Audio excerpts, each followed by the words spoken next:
Muy buenas tardes a todas, a todos, y antes que nada muchísimas gracias a los señores magistrados integrantes de este Tribunal Electoral de Michoacán, a su presidente, don José René Olivos Campos. Muchísimas gracias por la invitación, por el honor de permitirme estar en este momento con ustedes, al magistrado Homero Valdovinos Mercado, el magistrado Rubén Herrera Rodríguez, el magistrado Alejandro Rodríguez Santoyo, el magistrado Ignacio Hurtado Gómez.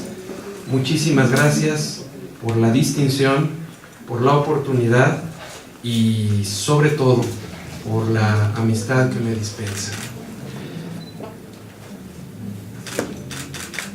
Sin duda, por un lado, cerrar un ciclo de conferencias tan importante como el que se ha organizado por este tribunal, aunado al hecho de estar en este salón de plenos, que si mal no entiendo lleva el nombre de don Leonel Castillo González, y adicionalmente abordar un tema como el de control de constitucionalidad o el nuevo control de constitucionalidad, convencionalidad, frente a un sínodo como este, integrado por el pleno de este tribunal, así como por todos los servidores públicos que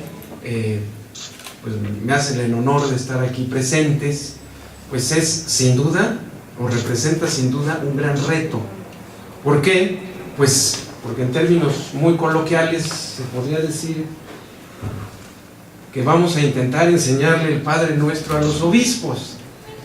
Sinceramente, quienes mejor conocen, porque lo practican de manera cotidiana, porque lo hacen todos los días, y porque además en este tribunal fue donde comenzó a gestarse este cambio de paradigma, pues son precisamente ustedes, los señores magistrados, en general los servidores públicos electorales, tanto administrativos como jurisdiccionales. ¿Y por qué hago referencia en particular a los precedentes o a un famoso precedente de este Tribunal Electoral de Michoacán?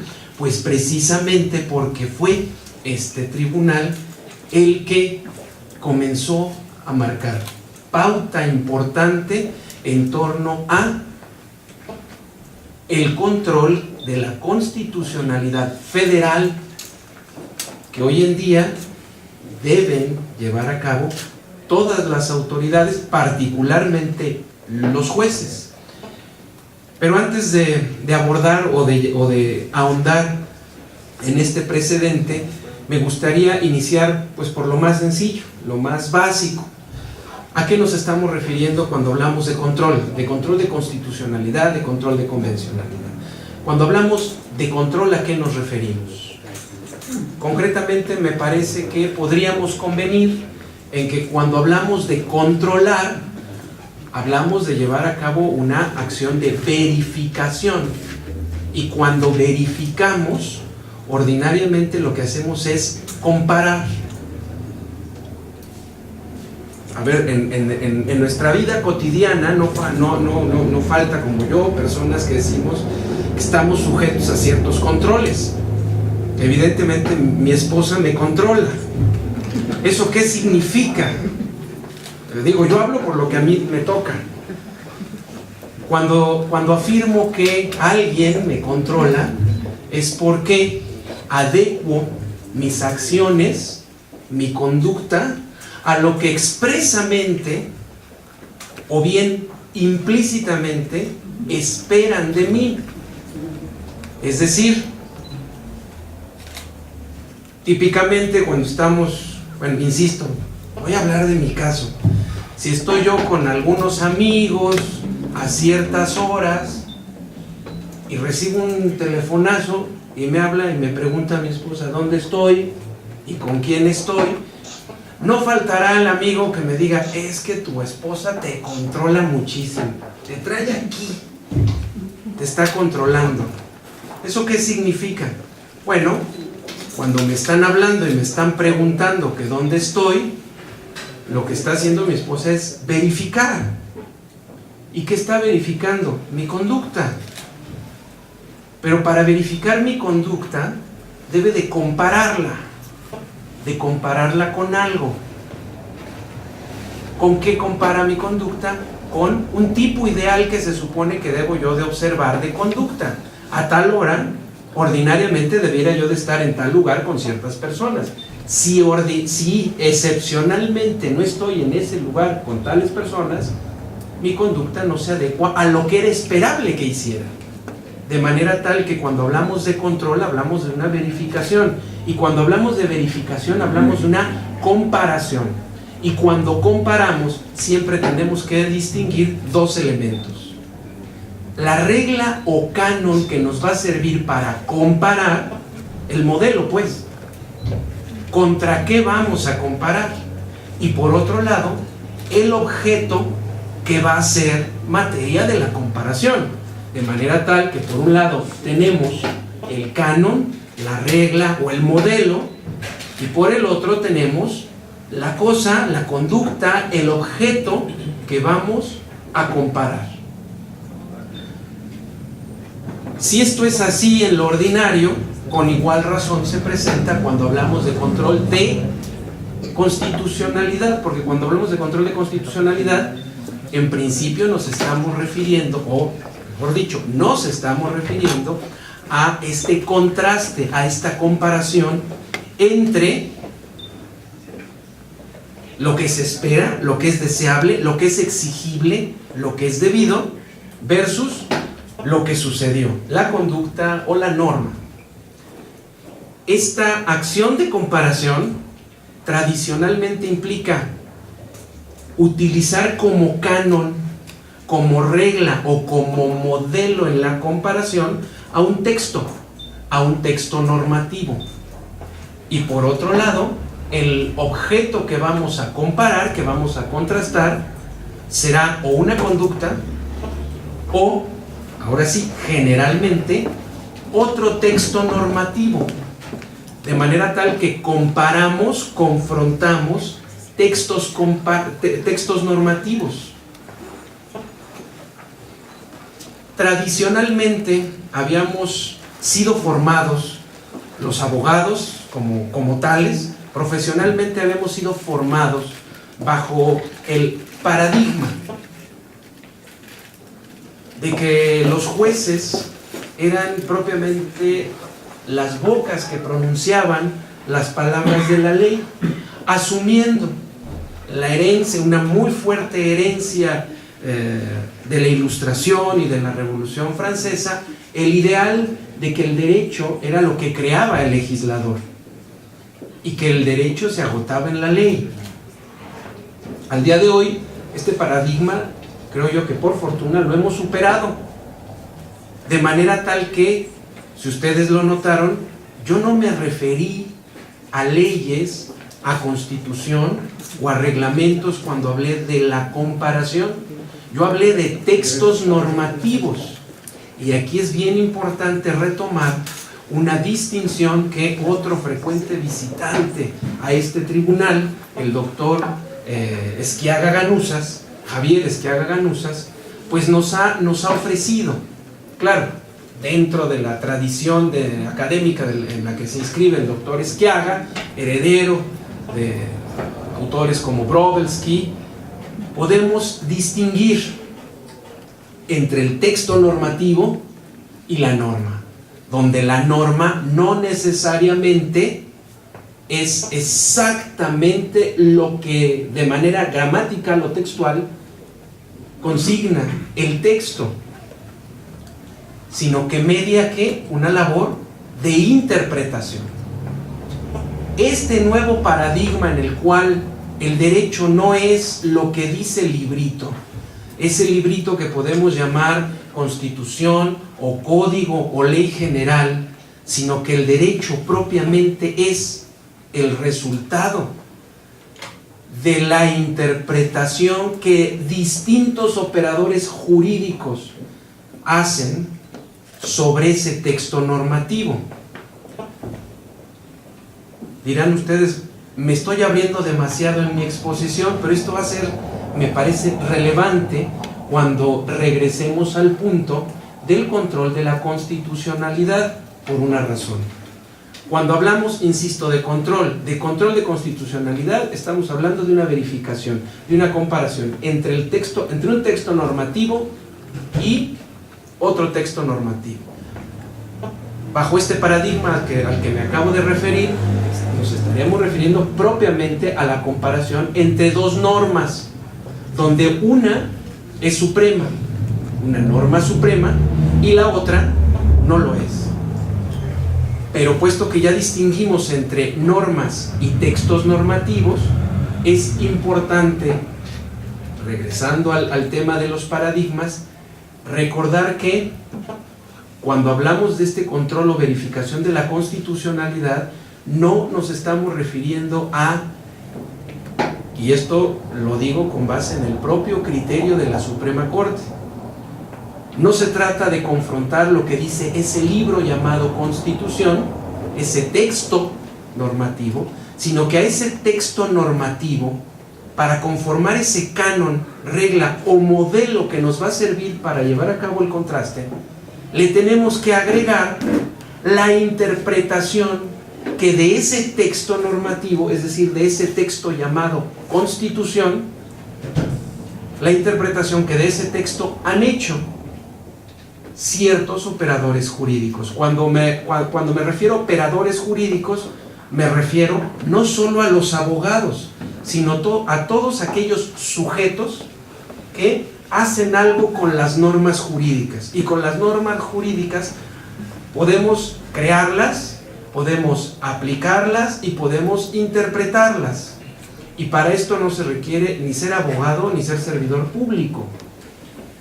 Sin embargo, hay ciertos sujetos que tienen autoridad, tienen competencia para que la interpretación, el sentido o el significado que le dan a un determinado texto normativo sea vinculante para todos los demás.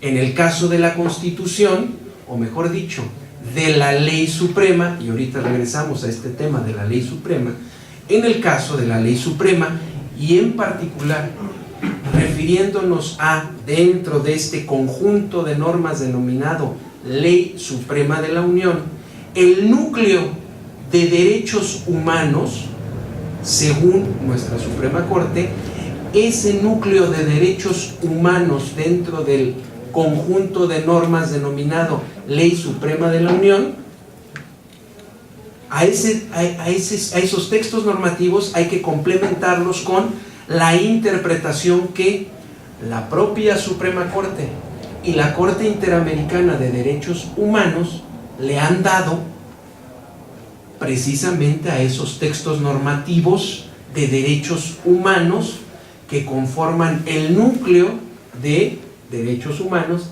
del conjunto de normas denominado Ley Suprema de la Unión. Voy, desmenuzándolo con más calma.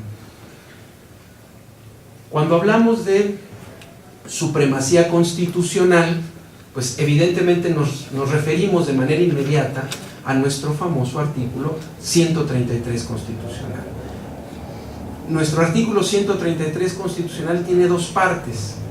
Una primera, que lo que hace es definir el concepto Ley Suprema de la Unión, y otra parte que prescribe lo que ciertos operadores jurídicos deben hacer con esa Ley Suprema de la Unión. La primera parte nos define Ley Suprema de la Unión como el conjunto de normas integrado por Constitución, tratados y leyes generales. Eso es lo primero que nos dice el 133. Esa es nuestra Ley Suprema.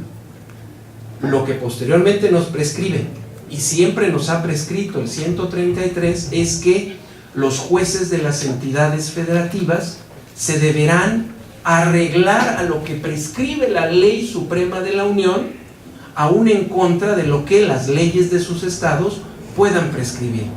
Y siempre lo había dicho de esa manera.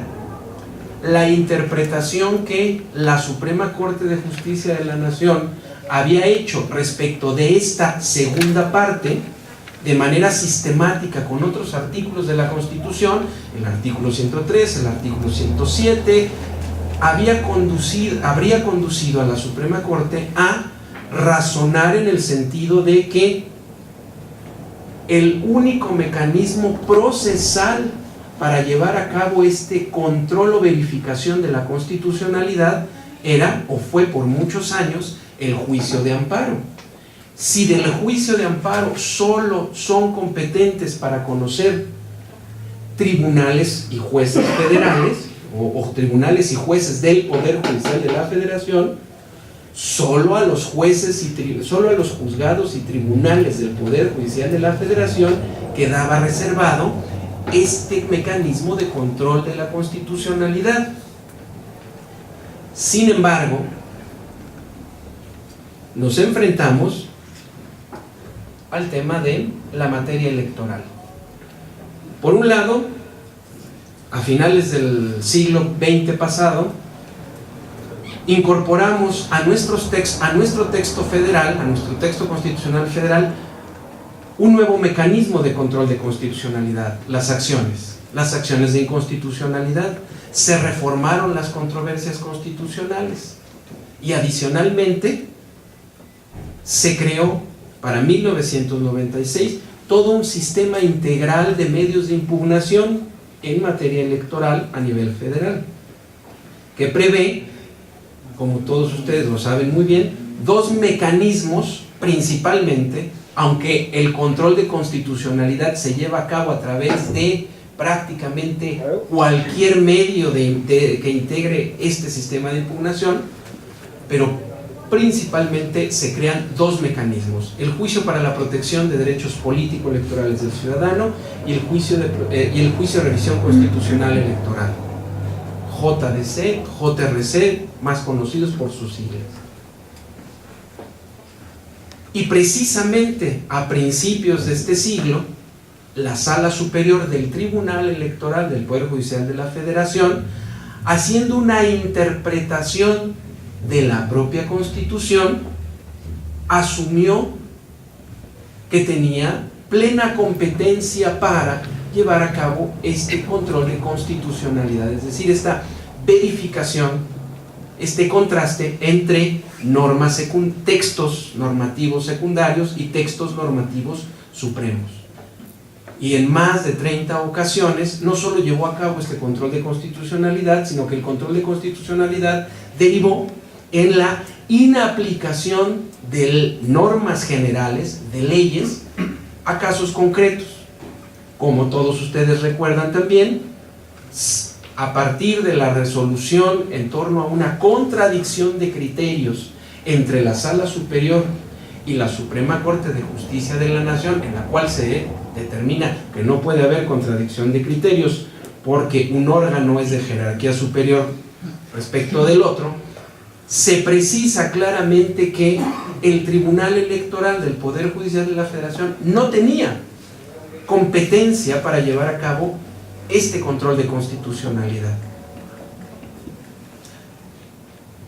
Y luego recordarán ustedes el famoso precedente de el caso Castañeda.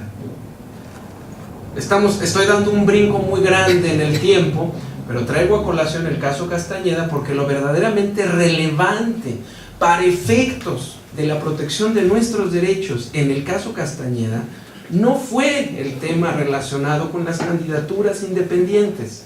¿Por qué? Porque en la propia Corte Interamericana, en la sentencia de la Corte Interamericana que obtiene el señor Castañeda, la Corte Interamericana ni condena al Estado mexicano para la incorporación de las candidaturas independientes, ni se pronuncia ni a favor ni en contra de las propias candidaturas. Tan democrático es un sistema electoral en democracia que las prevea como aquel en el cual no se prevé. Es una decisión que queda en el margen de apreciación de la propia autoridad del Estado nacional. Sin embargo, lo verdaderamente relevante, insisto, para efectos de la protección de nuestros derechos políticos, estribó en que precisamente el caso Castañeda puso o permitió que con mayor claridad percibiéramos el déficit de nuestro sistema de protección de derechos, particularmente de derechos políticos. ¿Por qué? Porque, como ustedes recordarán, al margen de los tiempos totalmente, el señor Castañeda acudió a solicitar su registro como candidato. Y cuando le contesta la autoridad, el entonces IFE, no solo le hace saber que los tiempos no son los pertinentes, sino que adicionalmente debía tener presente lo que prescribía en ese entonces el COFIPE en materia de registro de candidaturas. Y en aquel entonces recordemos que ese registro estaba reservado, o la petición, la solicitud de registro de candidaturas estaba reservada a los partidos políticos. Con ese documento, o a partir de ese acto, o respecto de ese acto, es del que se duele el señor Castañeda. La situación que enfrenta es evidente. No lo pueden registrar porque el COFIPE contenía una regla que prescribía que el registro solo lo podían solicitar los partidos políticos. Y por cierto, también acá en Michoacán se dan un par de precedentes por demás trascendentales en materia de candidaturas independientes, precisamente por lo que dijeron los juzgadores electorales respecto de una persona que en 2 ocasiones solicita su registro como candidato independiente acá en Michoacán. Pero regreso entonces al caso Castañeda. Como la pretensión del señor Castañeda no se podía satisfacer sino mediante la inaplicación del artículo del COFIPE, el señor Castañeda, conocedor, o bueno, a lo mejor bien asesorado por sus abogados que conocían la jurisprudencia en esa materia, pues le advirtieron que no podía ir al Tribunal Electoral porque simple y sencillamente el Tribunal Electoral no estaba facultado, por lo que ya había prescrito la Suprema Corte, para inaplicar un artículo del COFIPE para satisfacer la pretensión del señor Castañeda. Por eso es que acude al juicio de amparo. Y en la discusión que se da precisamente en el Pleno de la Suprema Corte, queda evidentemente manifestada la situación que vivíamos, sí, por supuesto, el señor Castañeda, pero que vivíamos todos los ciudadanos de este país, que era la falta de una tutela efectiva, una tutela judicial efectiva de nuestros propios derechos. ¿Por qué? Porque el caso Castañeda lo que evidenciaba era precisamente la imposibilidad de que cualquier otro tribunal, en particular los electorales, en concreto el Tribunal Electoral del Poder Judicial de la Federación, inaplicara una norma general por considerarla inconstitucional para satisfacer la pretensión de algún ciudadano. Precisamente esto es lo que esto es en torno a lo que se pronuncia la Corte Interamericana de Derechos Humanos, sentencia que se dicta al mes y medio de que habíamos nosotros ya practicado la reforma constitucional que permite ahora sí, o autoriza explícitamente en el texto constitucional a que el Tribunal Electoral del Poder Judicial de la Federación inaplique en los casos concretos, sin hacer declaración general, normas que considere inconstitucionales. Pero esto no fue suficiente, y no fue suficiente porque debemos de esperar, o debimos de esperar, lamentablemente, otra sentencia de la Corte Interamericana, la famosa sentencia dictada en el caso Radilla Pacheco, en la cual, o mediante la cual, el Estado mexicano es condenado, entre otras cosas, ¿sí?, cuestiones relacionadas con el fuero militar, pero fundamentalmente el Estado mexicano es condenado a brindar capacitación en materia de protección y tutela de derechos humanos. Y hay un pronunciamiento fundamental de la Corte Interamericana, siguiendo sus propios precedentes, en el sentido de que los jueces de los estados que conforman el sistema interamericano, siendo México uno de ellos, los jueces, en este caso del Estado mexicano, debían llevar a cabo un control ex oficio. Desde ahí viene el término, desde aquella sentencia, un control ex oficio de convencionalidad. Entonces aquí ya empezamos a distinguir otro elemento relevante. Por un lado, control de convencionalidad, y por el otro, ejercicio o control ex oficio.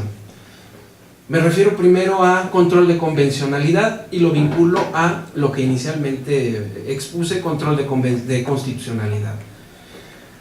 Precisamente a partir de diferentes votos particulares del entonces juez Sergio García Ramírez, se fue gestando toda una doctrina judicial en la Corte Interamericana en torno a, puesto que la obligación que adquiría el Estado, cualquiera de los estados, al ratificar, al asumir la Convención Interamericana de Derechos Humanos, era una obligación que permeaba a todo el ámbito de ese estado, y por ámbito me refiero a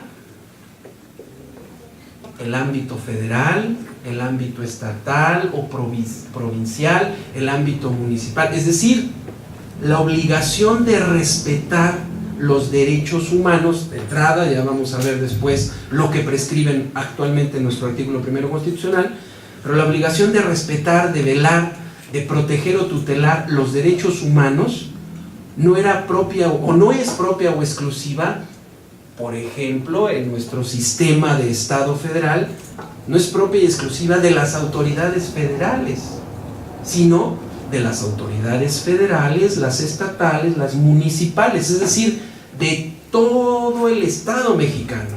Y cuando hablamos de todo el Estado mexicano, nos estamos refiriendo no solo a los ejecutivos, a los legislativos, sino sobre todo también a los judiciales, a todos los poderes judiciales. Y dentro de los poderes judiciales, pues a todos los jueces o a todos aquellos servidores públicos que desempeñan o ejercen funciones materialmente jurisdiccionales. Es decir, todos somos todos.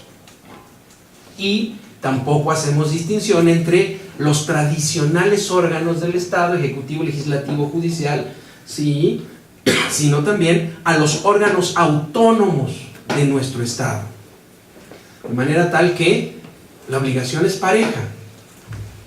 Y puesto que la labor principal de todos los servidores públicos en este Estado, particularmente de los jueces, estriba en tutelar derechos humanos, tutelarlos efectivamente, cualquier juez, y aquí es bien importante retomar esta precisión que expone con suma claridad en su voto particular, en el caso Montiel, el juez Eduardo Ferrer, cualquier juez en el ámbito de su competencia y bajo o siguiendo los procesos, digamos, los diseños procesales correspondientes, tiene la obligación de llevar a cabo el contraste entre la norma respecto de la cual se tiene duda y el texto interpretado de la Convención Interamericana de Derechos Humanos. ¿El texto interpretado por qué? Por la propia Corte Interamericana. Insisto, en este sentido hay mucha claridad. No se trata de que este control se lleve a cabo de manera indiscriminada en todos los casos y de cualquier manera. No, debe de haber un completo respeto a las cuestiones competenciales, las cuestiones procedimentales, la procedencia, ¿sí?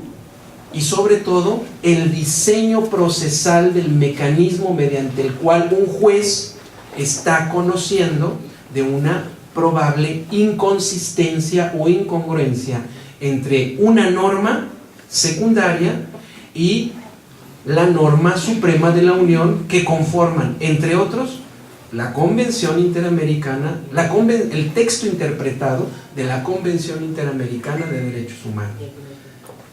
Hasta aquí me detengo para hacer una exposición o ahondar en el tema de la exposición de la Ley Suprema de la Unión. Cuando hablamos de Ley Suprema de la Unión, puesto que nuestro artículo 133 no ha recibido o no ha sido modificado en esa parte, no ha sido modificado, el 133 nos prescribe que la Ley Suprema de la Unión es la Constitución, los tratados y las leyes generales. En materia electoral creo que a estas alturas nos queda muy claro a qué nos referimos con leyes generales.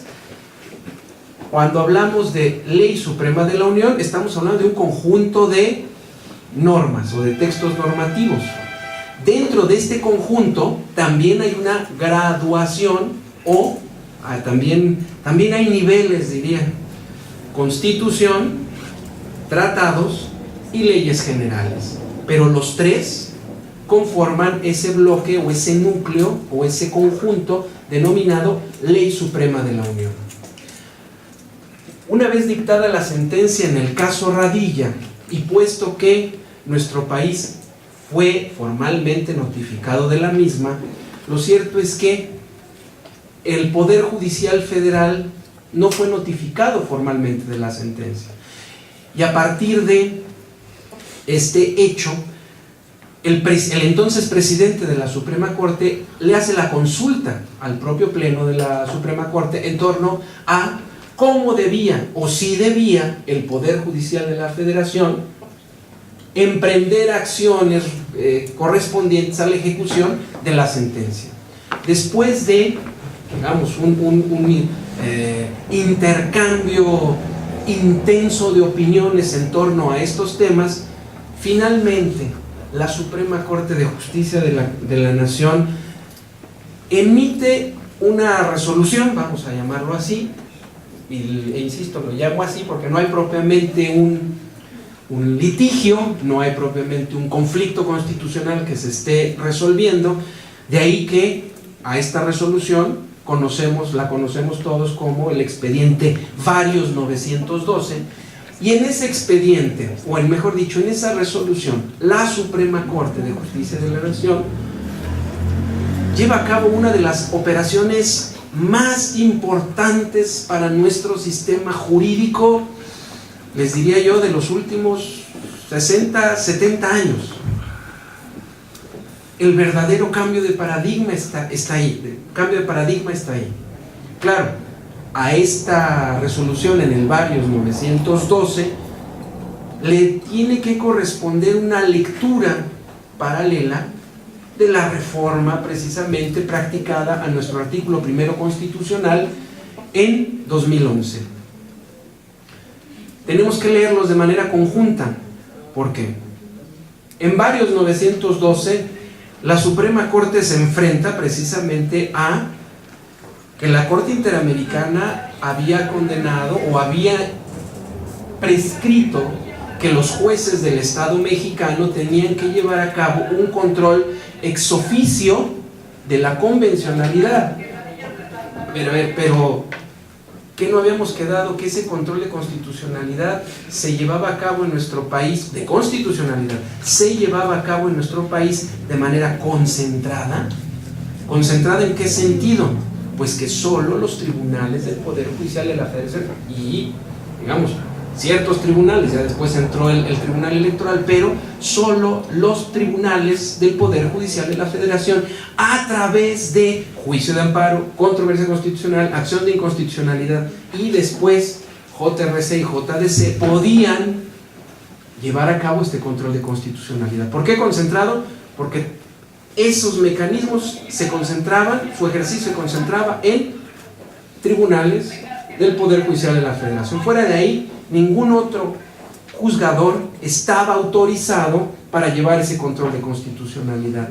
De ahí la relevancia de aquel precedente de Yurecuaro aquí en Michoacán, cuando este tribunal precisamente anula la elección, me parece que era la elección municipal, ¿sí?, en atención o considerando que se había violado, y esto a mí me parece todavía más relevante, el principio constitucional de la separación entre el Estado y las iglesias, que no es propiamente un principio electoral, y sin embargo se consideró que estaba debidamente acreditada la violación a este principio constitucional, lo cual dio paso a la nulidad de aquella elección, decisión que fue confirmada por la Sala Superior del Tribunal Electoral del Poder Judicial de la Federación. Tengo yo la impresión de que aquel precedente pasó como que no le hicimos mucho caso, pero es un precedente por demás relevante, porque está dictado en un momento en el cual sigue plenamente vigente la doctrina judicial de que el control de la constitucionalidad solo lo pueden llevar a cabo los tribunales del Poder Judicial de la Federación. La reforma vino después, pero en ese momento, ¿sí?, seguíamos imbuidos de este modelo de control concentrado de constitucionalidad. ¿Qué sucede en varios 912? Pues que la Corte se enfrenta a una situación, digamos, problemática. Sería por lo menos incongruente que los jueces de todo el país llevaran a cabo un control de convencionalidad, donde la Convención Interamericana de Derechos Humanos forma parte de la Ley Suprema de la Unión, pero que solo los tribunales del Poder Judicial de la Federación fuesen los únicos autorizados para llevar a cabo un control de la constitucionalidad de normas y actos, sobre todo considerando que lo que prescribe la Corte Interamericana es un control ex officio, es decir, un control que llevan a cabo los jueces por el mero hecho de serlos, es decir, por el mero hecho de desempeñar la función jurisdiccional. Y esto es bien relevante. ¿Por qué? Porque en este esquema, si bien todas las autoridades, todos los servidores públicos del Estado mexicano estamos obligados a no solo el respeto, la tutela, la maximización de los derechos, en particular en el caso de los jueces con estas prescripciones, y cuando me refiero a los jueces me refiero a los juzgadores en general, jueces, magistrados, obviamente ministros, todos los jueces, todos los magistrados, todos los ministros. En este esquema, veámoslo así, los jueces de este país se convierten en los garantes de las promesas democráticas. ¿Cuáles son las promesas democráticas? Pues nuestros propios derechos, nuestros derechos humanos. Y hay que recordar que los políticos, me refiero a los derechos políticos son derechos humanos. De manera tal que en nuestro nuevo modelo, en nuestro nuevo paradigma, son los jueces, todos los jueces, y principalmente los electorales, insisto, los que mejor personifican este título que Antoine Garapón les da de los guardianes de las promesas democráticas. Era por lo menos incongruente entonces que todos los jueces llevaran a cabo control de convencionalidad, pero solo algunos pudieran hacerlo respecto de la constitucionalidad, cuando tanto la convención como la constitución forman parte de un conjunto denominado Ley Suprema de la Unión, donde entonces la supremacía de ese conjunto de normas quedaba a una tutela diferenciada. ¿Qué hizo la Corte en varios 912? Darle una lectura distinta. a nuestro artículo 133. Artículo que, por otro lado, no fue reformado cuando sí lo fue, en principio, el artículo primero constitucional y otros artículos de la propia Constitución Federal relacionados con el tema de los derechos humanos. Nuestro artículo 133 no fue tocado. Y esto ha tenido implicaciones importantes en la interpretación que nuestros tribunales terminales, la Suprema Corte, la Sala Superior del Tribunal Electoral del Poder Judicial de la Federación, le han estado dando esa interpretación precisamente a normas relacionadas con derechos humanos. Otra decisión fundamental tomada en el Varios 912.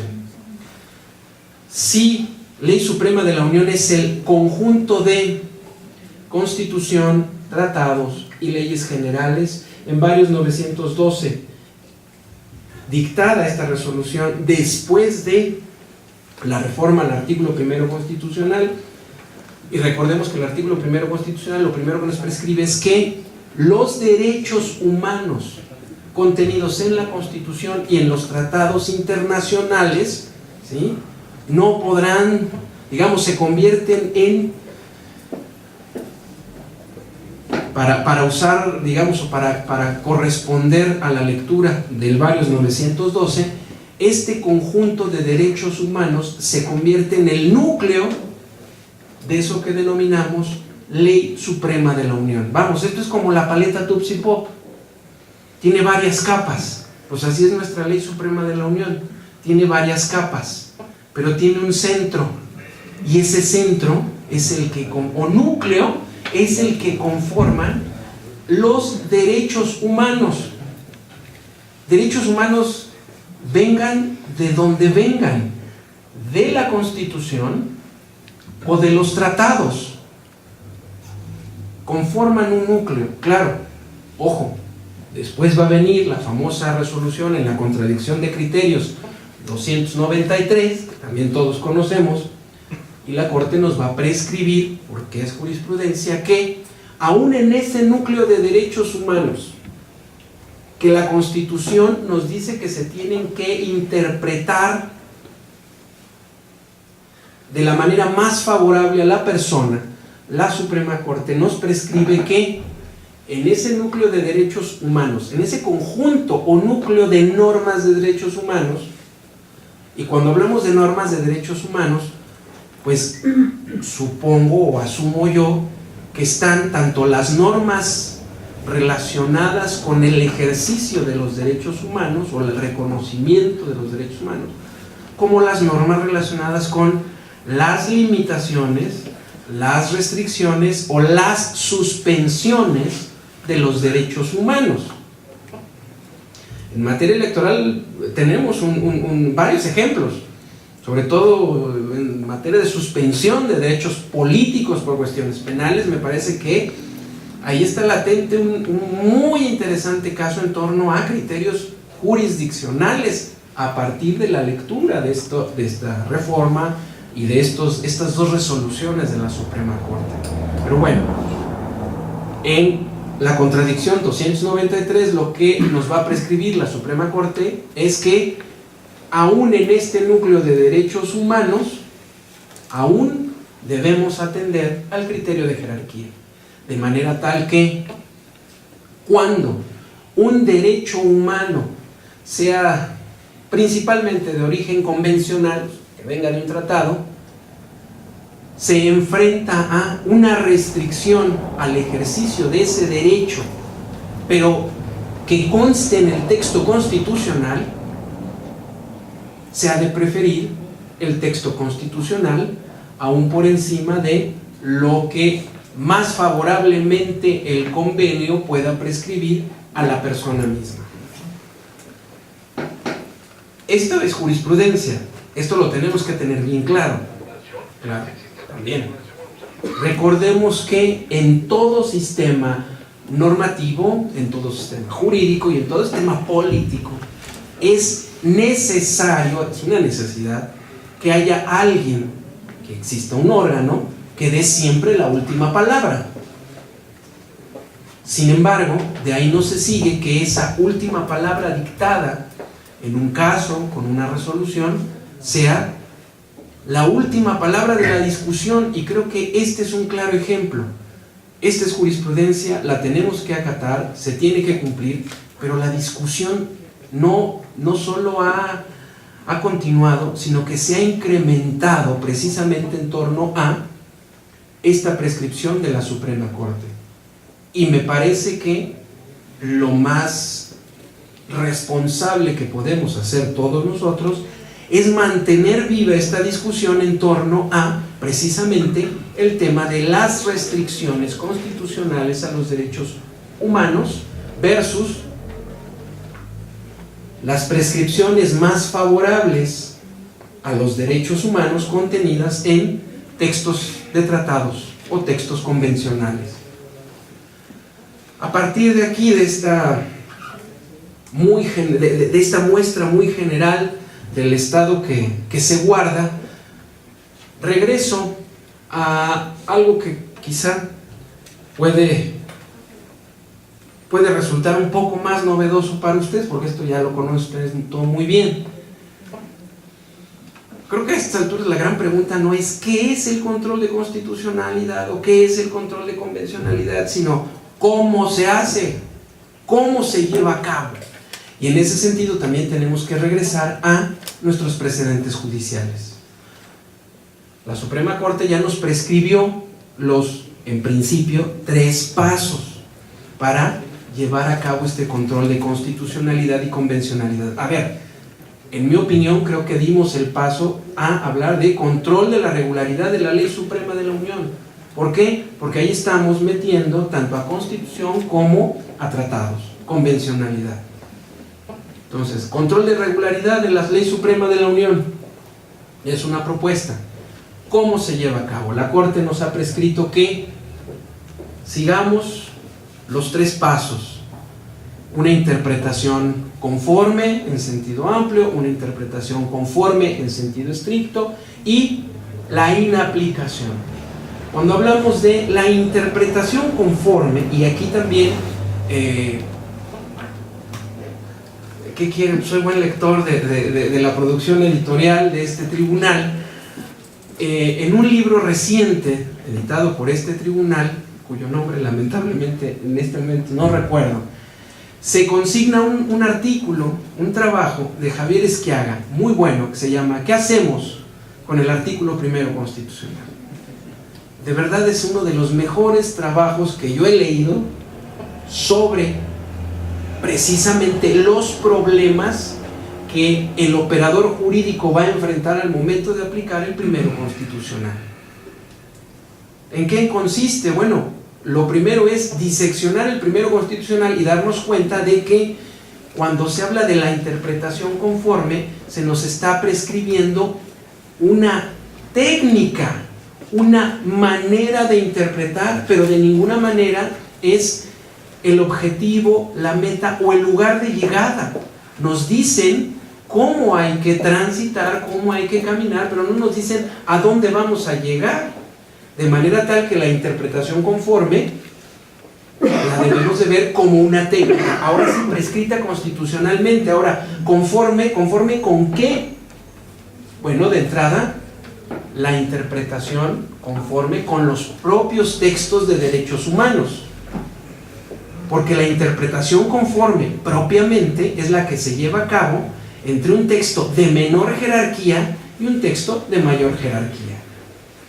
Cuando hablamos de, más bien, textos de la misma jerarquía, tenemos que atender a lo que también nos prescribe el propio artículo primero constitucional, a la interpretación más favorable a la persona, que es una manifestación del famoso principio pro persona. ¿Cómo desdoblamos este principio? A ver, hay ya también criterios aislados, todavía son aislados, no son jurisprudencia, y son criterios aislados o mejor dicho, tesis de tribunales colegiados de circuito, que están, insisto, también ellos formando esta doctrina, están participando en esta discusión. Cuando hablamos de el principio pro persona, hablamos propiamente de un criterio de interpretación. Pero este criterio de interpretación, insisto, tiene dos manifestaciones. El primero es, o la primera prescripción o criterio o máxima para el operador jurídico, se nos dice, hay que escoger o hay que aplicar la norma más favorable a la persona. Ojo, la norma. Estamos hablando, hay que recordar la distinción entre texto normativo y norma. Entonces hay que escoger la norma más favorable a la persona. ¿Esto cuándo sucede? A ver, siempre cuando hablamos de interpretación estamos hablando de una situación de duda, una situación dudosa. Este tema de la duda va a ser muy relevante también cuando regresemos al tema de cómo enfrenta el juez en su labor cotidiana el análisis de regularidad de la ley suprema, porque la Suprema Corte también ya nos dijo, incluso nos propuso un texto canónico que hay que usar, ¿sí? O que los jueces tienen que usar para poder explícitamente dejar en claro que llevaron a cabo este control de regularidad de la ley suprema. Pero bueno, entonces, escoger la norma más favorable. Siguiente paso, o la otra manifestación de este principio pro persona. Por un lado, hay que buscar, cuando estemos en presencia de dos normas, tenemos que escoger, ¿sí?, la norma que optimice el derecho constitucional, o bien adjudicarle a el texto normativo, ahora sí, la interpretación que optimice el derecho humano. Consecuentemente, las limitaciones, las restricciones al ejercicio de estos derechos se deben de interpretar de manera restrictiva.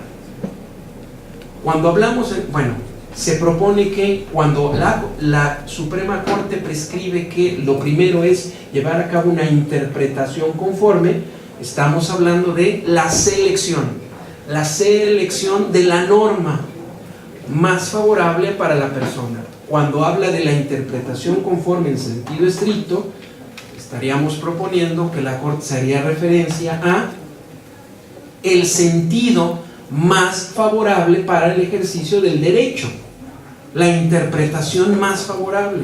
¿En qué sentido? En que se maximice el ejercicio del derecho y se restrinja interpretativamente las restricciones o las limitaciones a ese derecho humano.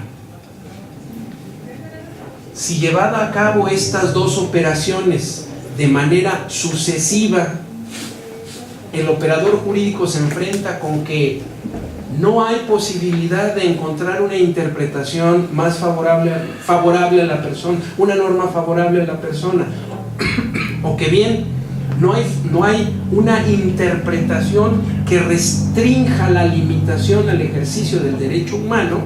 El siguiente paso es enfrentar el problema de la inaplicación. ¿Y por qué digo que es un problema? Pues porque partimos del presupuesto metodológico de que el legislador o el creador de la norma, aquí sí es general, el creador de la norma no pudo haber querido crear una norma inconstitucional, una norma inconvencional, una norma que violara o restringiera irracionalmente derechos humanos.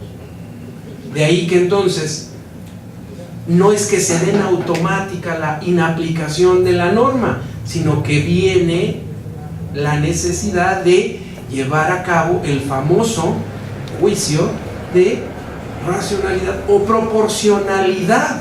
Es decir, si no nos alcanzó la interpretación conforme en general, la interpretación conforme en sentido estricto, no opera en automático la inaplicación, sino que el operador jurídico que está enfrentando ese problema, por lo regular los jueces, han de darse a la tarea de analizar, uno, si la norma bajo examen, ¿sí?, si la norma bajo examen, siendo una limitación o una restricción, es una limitación o restricción que atiende a una finalidad constitucionalmente permitida. ¿Cuál es la finalidad de una? Pongamos por caso, por ejemplo, lo que llevó a cabo la Suprema Corte cuando analizó la constitucionalidad de la obligación de los establecimientos públicos, los restaurantes, pues, de fijar áreas donde no se podía fumar, o ya después áreas para uso exclusivo de fumadores, por un lado, y la otra norma consistente en que en la venta o para la venta de tabaco, en particular de cigarrillos, no podían estar, ¿sí?, no podían ser colocados los cigarrillos, el producto a ser vendido no podía ser colocado al alcance de las personas, tenía que estarle. Por eso pasamos de tener los cigarros acá junto a la caja a tenerlos acá atrás y pedírselos al dependiente o a la dependienta. Bueno, cuando la Corte analiza la constitucionalidad de estas dos prescripciones, lo primero que llevó a cabo la Suprema Corte fue la identificación de una finalidad legítima, una finalidad constitucionalmente autorizada. ¿Qué fin perseguía esa norma? O en general, cuando se está haciendo o se está llevando a cabo este juicio de proporcionalidad o de racionalidad, lo primero es identificar cuál es el fin que se persigue con la norma. ¿Ese fin está constitucionalmente permitido? La siguiente pregunta sería: ¿la norma que estamos analizando es un medio adecuado para alcanzar la finalidad que el creador de la norma está pretendiendo alcanzar con esta norma que restringe el ejercicio de derechos? ¿Es un medio para alcanzar este fin? Pero no cualquier medio. ¿Es el medio adecuado para alcanzar ese fin? Y adicionalmente, ¿es el medio que lastima menos, pues, los derechos de nosotros para alcanzar ese fin? No solo es un medio para alcanzar el fin, un medio adecuado, sino es el medio, siendo un medio adecuado para alcanzar ese fin, es el medio que menos afecta el ejercicio de los derechos de todos nosotros. No hay una alternativa, una medida alternativa que el creador de la norma pudo haber tomado para alcanzar ese mismo fin, ese mismo objetivo, sin restringir, sin lastimar, sin violar derechos humanos. Y finalmente, la última pregunta: ¿es proporcional la restricción al ejercicio del derecho respecto del fin que se está buscando? Como vemos, es un análisis de utilidad, de medio a fin. Sin embargo, no cualquier fin está autorizado. Por eso se parte siempre de la pregunta de si la finalidad que busca el creador de la norma está autorizado constitucionalmente. Si agotadas estas preguntas, si desahogado este examen de racionalidad, de proporcionalidad, el operador jurídico, en particular el juzgador, se enfrenta a la situación de que no es una finalidad constitucionalmente permitida, la restricción está desproporcionada, o bien hay otro medio que restringe menos o afecta menos los derechos de las personas para alcanzar el mismo fin, entonces sí, se tendría que proceder a la inaplicación de la norma. Pero si por el contrario, este examen de proporcionalidad, de racionalidad es superado, aún enfrentándonos a una restricción a un derecho humano, esa restricción podría ser calificada de racional, de proporcional, de manera tal que se sostendría en este examen de constitución, de regularidad, insisto, de la supremacía de la ley, de la regularidad de la ley suprema de la Unión. En todo esto, insisto, lo que ustedes ven en todo momento, en toda la película que ya les platiqué, lo que podemos todos observar es el contraste, la comparación constante. ¿Entre qué? Entre textos normativos, digamos en un primer nivel, entre normas.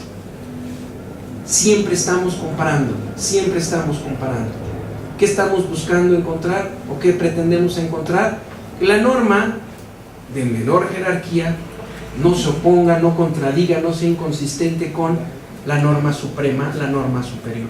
Porque cuando eso sucede, ahora sí, y como resultado, insisto, de esta interpretación del 133 llevada a cabo recientemente por nuestra Suprema Corte, ahora sí, cualquier juez puede inaplicar una norma por considerarla inconstitucional. Cierro ya finalmente con el tema procesal, porque esto es fundamental. Cuando hablamos del diseño, cuando en los votos particulares de los jueces mexicanos de la Corte Interamericana se habla del tema procesal, es fundamental que no se pierda de vista que debemos distinguir entre tipos de acciones y los objetivos que persiguen las acciones procesales. En el caso, por ejemplo, del amparo, de la acción de amparo o de la acción abstracta de inconstitucionalidad, es evidente que el objetivo que se persigue es el examen concreto, específico de la constitucionalidad de la norma impugnada. Sin embargo, hay otros mecanismos procesales en los cuales el análisis específico de la constitucionalidad de la norma no es el objeto de la acción, sino que el objeto de la acción es otro. De manera tal que esto nos tiene que llevar a distinguir también en el tratamiento que el juez le dé al argumento de inconstitucionalidad. Y digo argumento porque si yo dijera agravio nos podríamos ir por un camino que ya conocemos, por eso no me refiero a agravio. El argumento de inconstitucionalidad, ¿qué puede llegar a suceder? Bueno, puede llegar a suceder lo que le pasó al señor Castañeda, que su pretensión era ser registrado como candidato, pero para alcanzar su pretensión, en aquel momento el señor Castañeda tenía que conseguir que una autoridad inaplicara una norma, lo que prescribía el COFIPE, y para alcanzar esa finalidad el señor Castañeda esgrimía, o pudo haber esgrimido, o de hecho esgrimió argumentos de inconstitucionalidad de esa norma. En el modelo actual lo mismo puede suceder, y no me refiero solo a la materia electoral.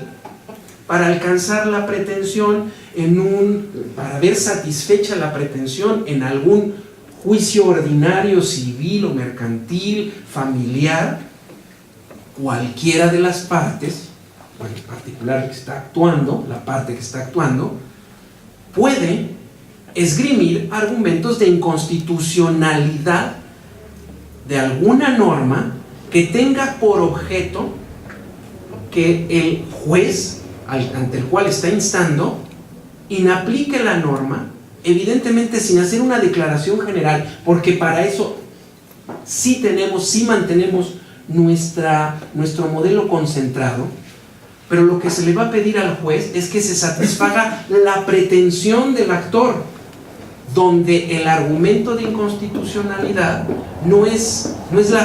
la inconstitucionalidad no es la cuestión principal. Podríamos denominarlo así, pero ustedes conocen más que esto como procesalistas.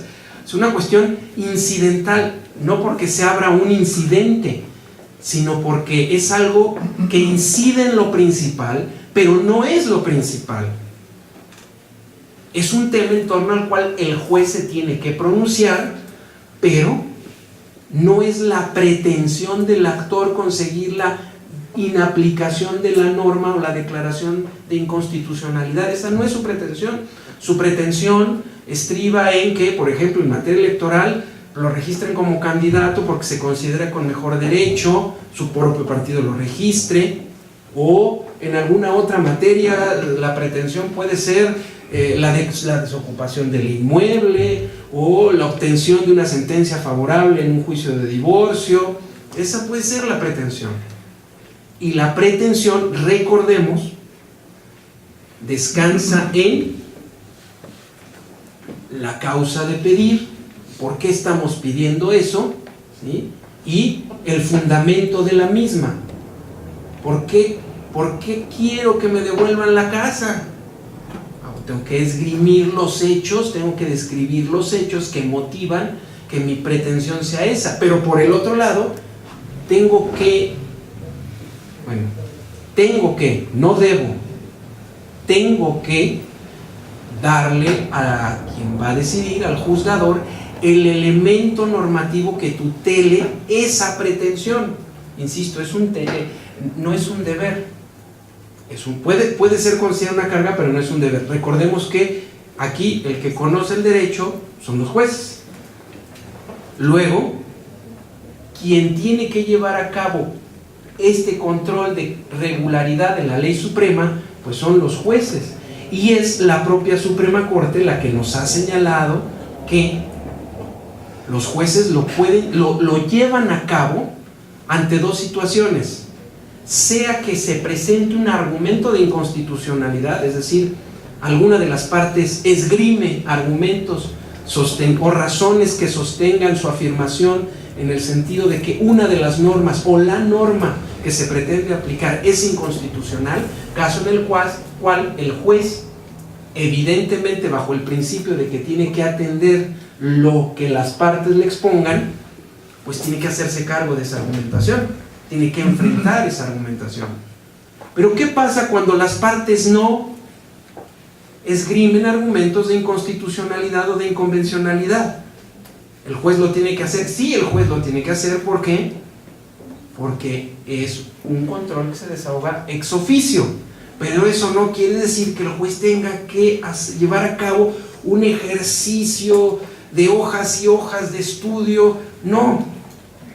La propia Suprema Corte nos ha señalado, aquí dejo el texto para su consulta, ha propuesto, ¿sí?, insisto, como la propia Corte lo ha denominado, un texto canónico. Es decir, si del análisis, puesto que los jueces conocen el derecho, del análisis de los hechos, de lo que están esgrimiendo las partes, el juez, con lo que conoce de derecho, no advierte una situación de inconvencionalidad, de inconstitucionalidad, basta con que así lo diga.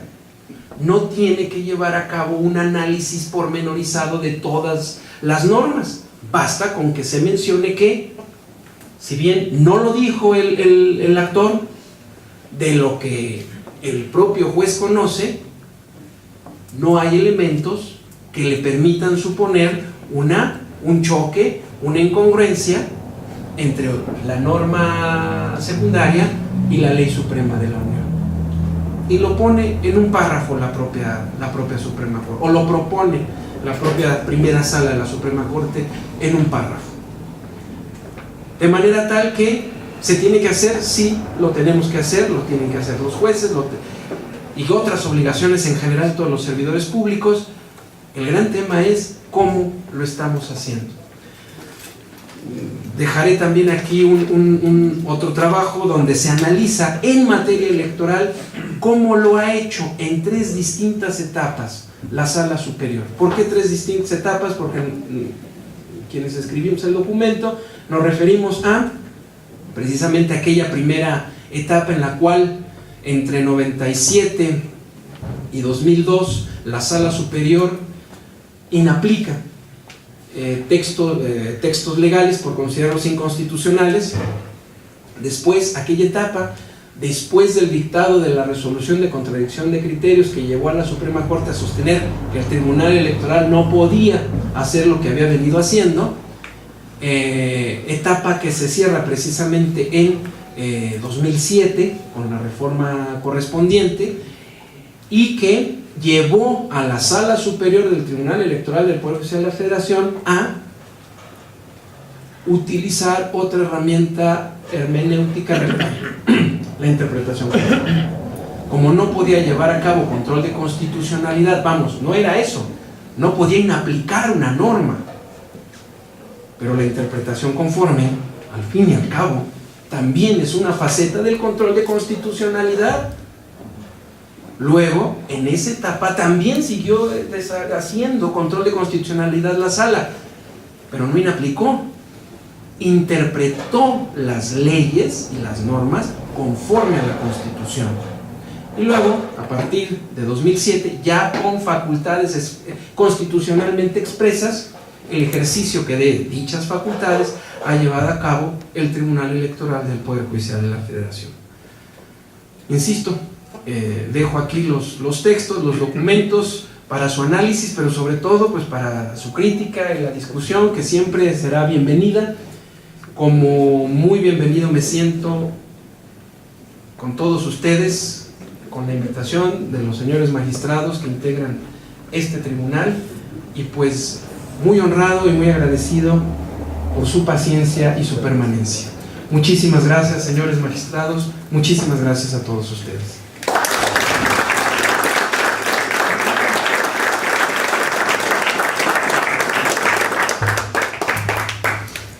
Muchas gracias, doctor Báez Silva, por su distinguida participación. Enseguida habrá una ronda de preguntas y respuestas. Si alguno de los presentes está interesado en formular alguna, por favor, adelante.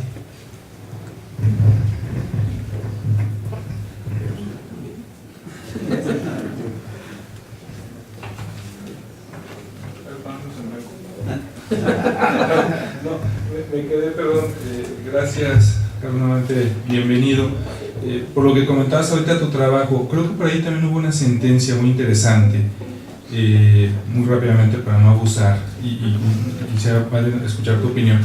El famoso asunto de Han Rong, donde la sala sí va, y hasta donde yo recuerdo, hace un contraste con instrumentos internacionales, y que creo que se encuentra en esa época intermedia que dices tú, cuando se le niega a la sala superior la posibilidad del control abstracto. No sé si valdría la pena alguna reflexión ahí como para tener la película. Claro, no, por supuesto que sí.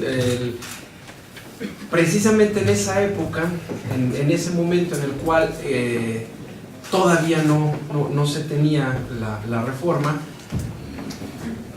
la sala, y esto lo relaciona también con otra sentencia relevante, cuando la sala inaplica un estatuto de un del PAN, me parece, de un partido político, por considerarlo también inconvencional.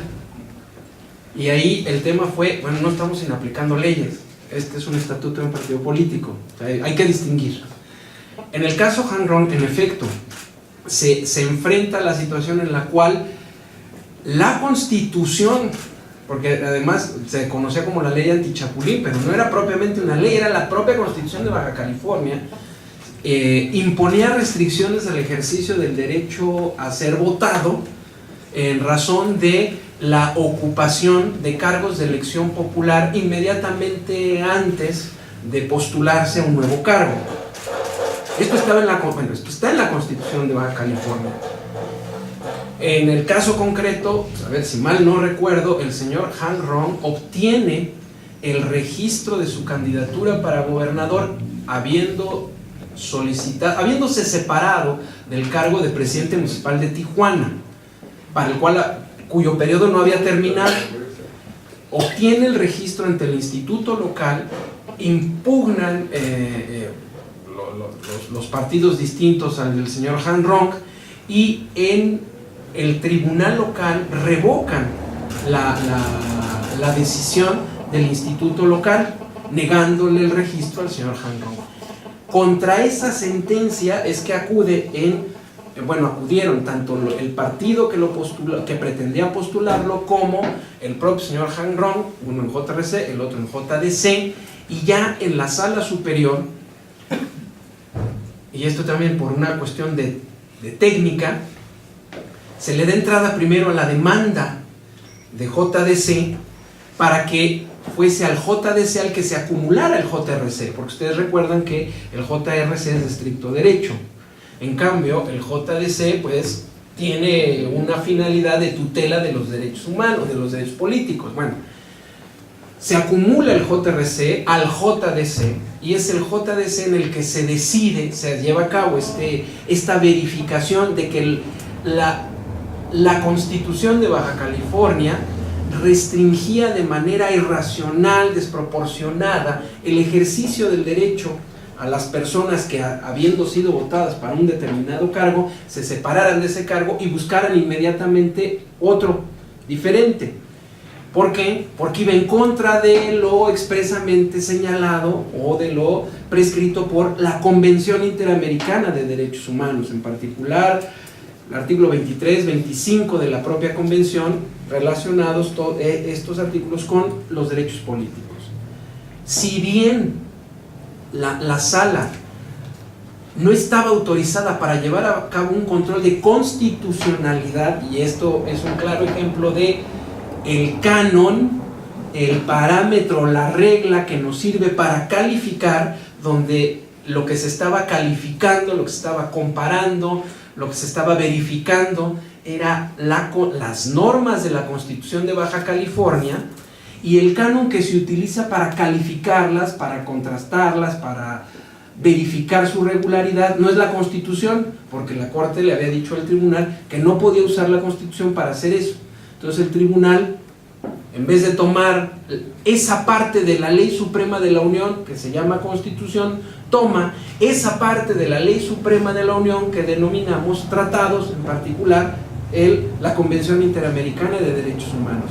Y bajo el presupuesto de que la Convención es Ley Suprema de la Unión y por lo tanto se coloca por encima de incluso las constituciones de los estados, la propia sala determina que la resolución del Tribunal Electoral de Baja California se revocaba y que se ordenara al instituto el registro de la candidatura del señor Hangron. Digamos, no estoy seguro que haya sido el primero de los casos en los cuales el tribunal haya hecho esto, pero sin duda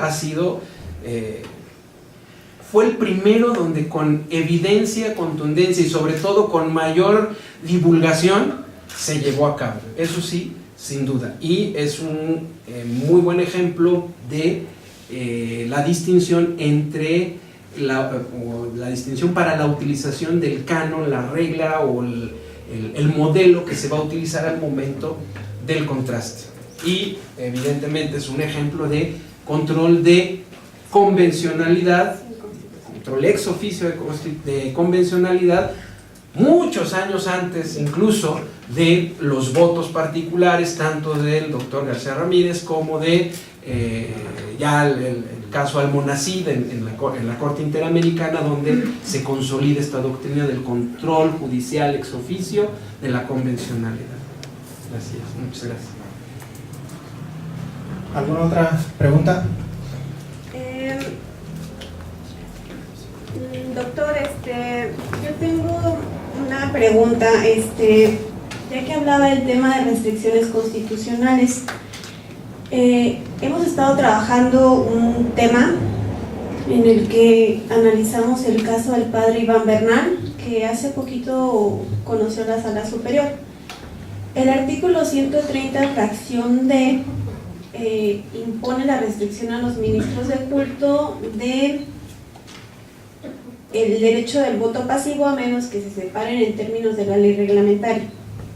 Entonces, por una parte tenemos una restricción constitucional y por la otra, aunque hay tratados internacionales como la propia Convención Americana en su artículo 23, que habla que estos derechos políticos no deben restringirse por cuestiones de índole religiosa, el Estado mexicano pues ha hecho reserva. Entonces, ¿qué es lo que pasa en el momento en el que le llega un asunto al operador jurídico, como este caso al padre Iván, en el que por un lado la Iglesia Católica ya tiene su postura desde del 1989 con el Código Canónico, en el que dice está prohibido que los ministros de culto tengan puestos funjan como servidores públicos, ¿no? cargos públicos.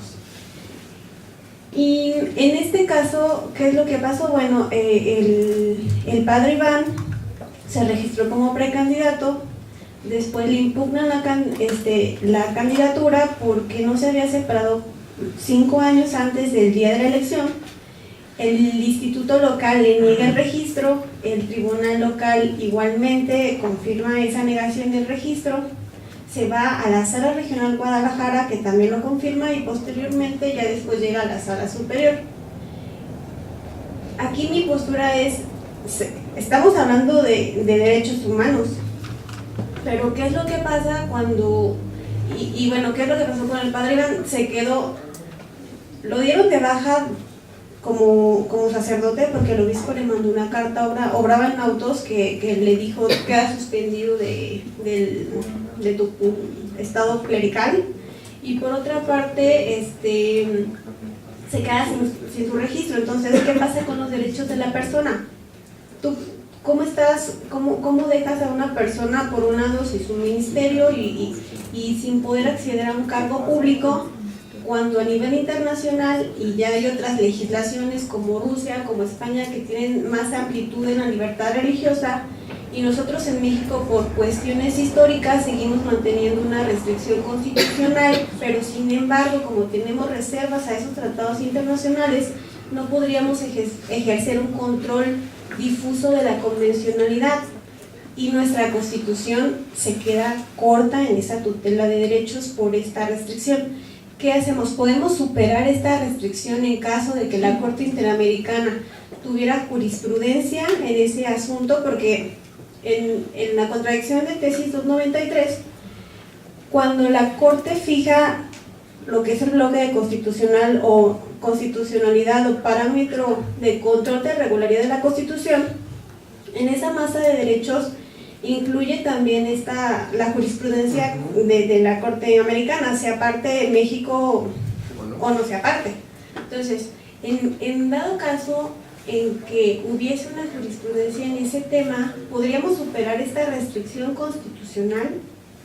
¿O de veras ya, conforme a esta contradicción de tesis, va a prevalecer la contradicción, la reserva constitucional por encima de un derecho humano?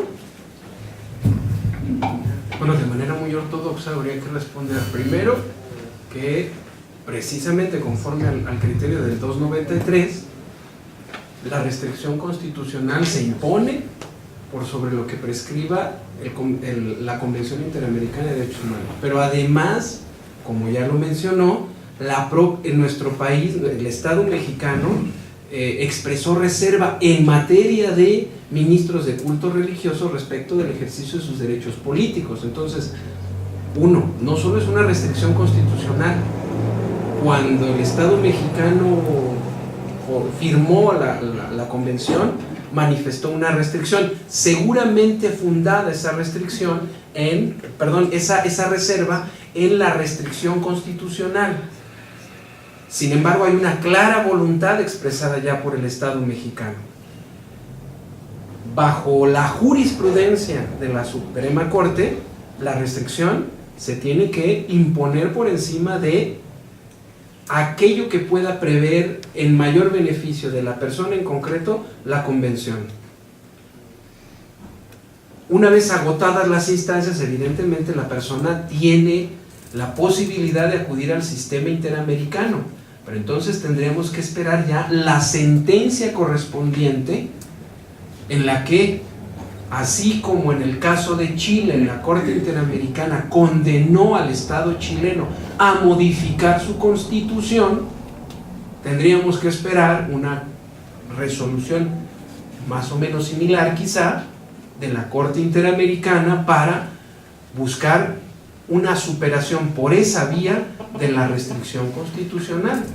Ahora, de ahí no se sigue que, a la luz de un debate que se pudiese generar o se pudiese robustecer, nuestro propio órgano revisor de la Constitución, tras una nueva reflexión, la modificara, sin tener que llegar a la Corte Interamericana. Pero dentro del sistema interamericano también recordemos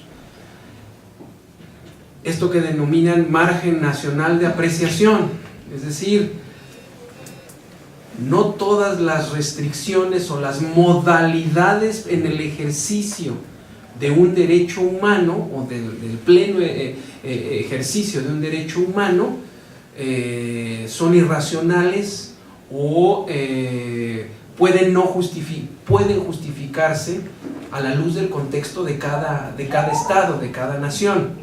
Entonces también hay que considerar esta doctrina del margen nacional de apreciación para abordar este tipo de cuestiones, pero sin duda, llegado el caso, eso lo tendría que hacer ya la Corte Interamericana, siempre y cuando se le plantee el caso, porque recordemos que para llegar a la Corte tenemos que pasar por la Comisión, ¿sí? A diferencia de un sistema como el europeo, donde ya directamente las personas pueden acudir al propio Tribunal Europeo de Derechos Humanos. Acá todavía tenemos que pasar el sedazo de la Comisión y sus propias resoluciones y sus propios procedimientos. Mi opinión. Gracias.